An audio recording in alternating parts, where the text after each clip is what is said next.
You are required to do nothing, least of all be evil. Welcome to the Lore of Thedas, a series where we explore the many secrets and vast mythology within the world of Dragon Age.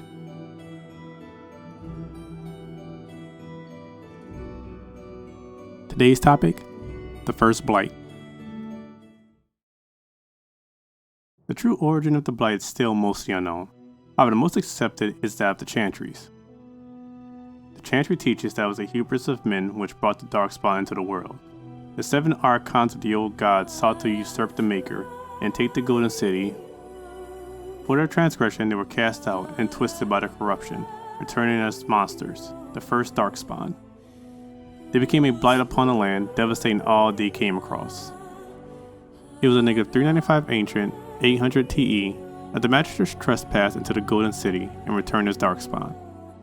These monsters began attacking the Dwarven kingdoms first, with Dwarven patrols going missing and travelers disappearing, but these attacks were subtle and did not foreshadow the coming devastation. And either by chance or instinct, these tainted creatures sought out the old gods, finding the first of them, Dumat, freeing and transforming the old god into the first archdemon. With the archdemon, the darkspawn multiplied in number. In a negative 380 ancient, 815 TE, the attack on the Dwarven kingdoms began in earnest.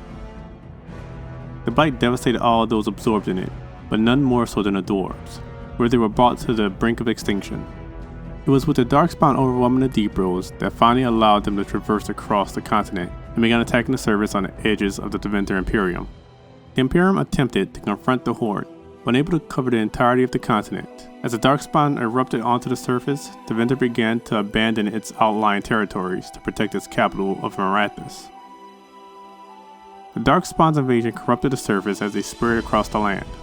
Lands dried of moisture, earth blackened, and plants turned to dust, as the skies filled with black clouds that blocked the light of the sun, as disease and rot followed.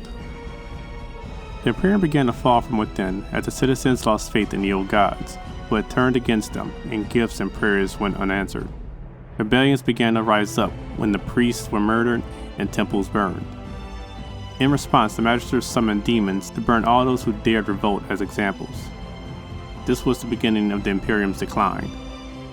It was a negative 305 ancient, at the Blight's peak, that the Order of the Great Warrens was born, made of humans, elves, and dwarves that were experienced from darkspawn battles. They constructed their base in Wysa, in the Anderfels, and developed the joining ritual, where those who underwent it became nearly immune to the taint, could sense a darkspawn and even overhear their unspoken communication. The Warrens were the answer to turning the war around, and increased their ranks as they recruited from all races and backgrounds in their campaign against the darkspawn. It was the Siege of Nordbotten that proved a decisive turning point, where the Great Warrens soared on the backs of griffins and charged into the darkspawn ranks that grew the Warrens' reputation and became the hope of Thedas. In the course of the first plot, Dumat was slain several times to no avail. His constant resurrection was seen as proof of his divinity.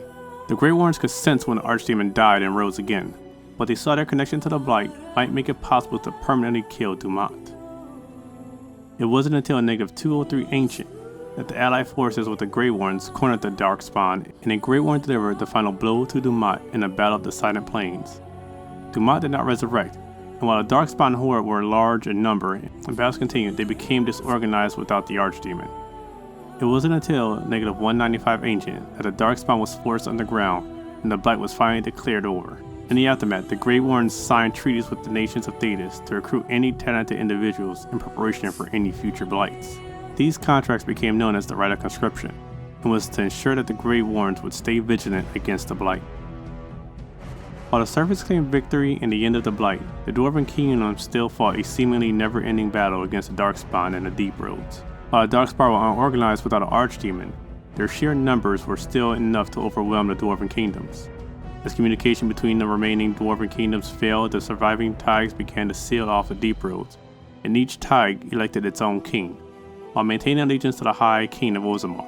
Unfortunately, in negative 40 ancient, with sorrow, the High King Threestone of Orzammar ordered all Deep Roads to be permanently sealed, and within a decade, the Hormak and Dundar Tigers had fallen. With Kalsharak having no direct access to the surface and no word ever received, it was believed that Orzammar was the last kingdom of the dwarves remaining. The first Blight ravaged Thedas and was close to annihilating everything. While several blights followed, the first blight is still considered the most devastating. However, while the first blight died, something else was discovered in its aftermath. But that's a tale for another time. Thank you all very much for watching. If you enjoyed this video, please leave a like, share, and comment. And down below, let me know what you'd like to see in the next Lord of Thedas video. Until next time, Venerel and Unsol. Later, Wolfpack.